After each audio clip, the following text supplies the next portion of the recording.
तर हा हल्लेखोर बांगलादेशी असल्याचं स्पष्ट झाल्याच्या नंतर आता राजकारणाला सुद्धा सुरुवात झाली आहे। हल्लेखोर बांगलादेशामधून येतो हे केंद्र सरकारचं अपयश आहे असं ठाकरेंच्या शिवसेनेचे आमदार आदित्य ठाकरे यांनी म्हटलंय। तर मातोश्रीवरती बांगलादेशी घुसल्याच्या नंतर जाग येणार आहे का असा हल्लाबोल मंत्री नितेश राणे यांनी केलाय। तर बांगलादेशी कनेक्शन दाखवलं जातंय याचा अर्थ मुंबईची महानगरपालिकेची निवडणूक जवळ आली आहे असं रोहित पवार यांनी म्हटलंय।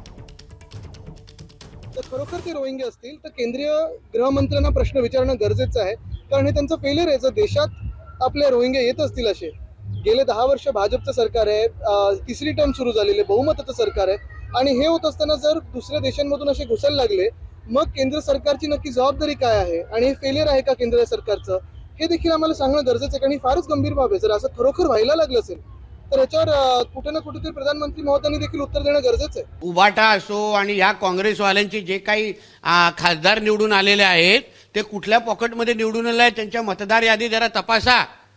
म्हणून आज सैफ अली खानच्या घरात गेले, उद्या मातोश्रीच्या आतमध्ये कोण बांगलादेशी घुसला, मग तरच कळणार का या लोकांना की नको नको बांगलादेशी नको। या सगळ्या गोष्टीला आता कुठेतरी वेगळ्या दिशेने घेऊन चाललेत।